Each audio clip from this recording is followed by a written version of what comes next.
Bonjour à tous, on commence cette revue de presse en France où la Ligue de football professionnel a donné une date pour la saison prochaine. La LFP espère que le prochain exercice débutera au plus tard le 23 août prochain, rapporte le journal L'Équipe.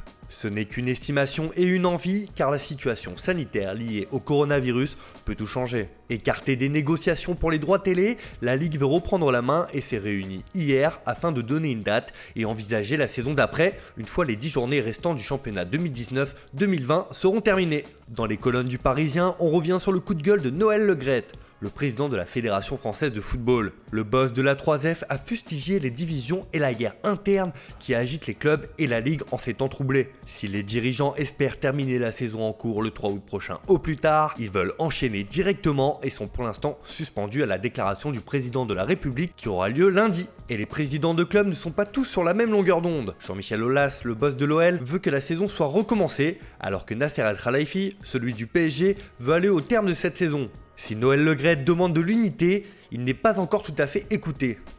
Direction l'Angleterre où ce sont les déclarations de Gianni Infantino, le président de la FIFA, qui font les gros titres. En une du Daily Mirror, le patron de la plus haute instance déclare que la vie est plus précieuse que le football. L'Italo-Suisse met en garde contre une reprise anticipée qui pourrait avoir de lourdes conséquences et préfère mettre le football au second plan, notamment au Royaume-Uni où le bilan ne cesse de s'alourdir. Une déclaration qui fait aussi la une du Daily Express où on apprend que le boss de la FIFA veut prendre son temps quant à un retour à la normale et estime que rien ne presse. Il ne faut pas être irresponsable, il faut sortir de la crise sanitaire avant d'envisager la suite.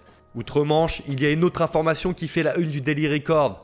Kenny Dalglish, ancien joueur et entraîneur, véritable légende de Liverpool, a été testé positif au coronavirus. Le roi Kenny est à l'hôpital en raison du Covid-19, titre le média. C'est toute l'Écosse qui retient son souffle. On file en Espagne où cela ne s'arrange pas pour le FC Barcelone, bien au contraire. Depuis quelques jours, le club catalan est dans la tourmente après le remaniement interne de Josep Maria Bartomeu, mais l'ancien vice-président Émile Rousseau a remis de l'huile sur le feu avec cette déclaration. Quelqu'un a mis la main dans la caisse. Une accusation très grave qui fait la une du Mundo Deportivo, qui estime que Rousseau met le feu au Barça. Cela déclenche une grande polémique en Espagne alors que le club envisage des poursuites judiciaires contre son ancien dirigeant.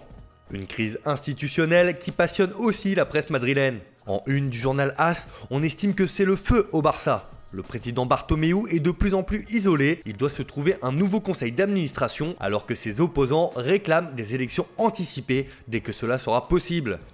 On reste dans la péninsule mais avec du mercato cette fois. En une du journal Sport, on apprend que le Barça a dans le viseur un ancien de Ligue 1, Diego Carlos.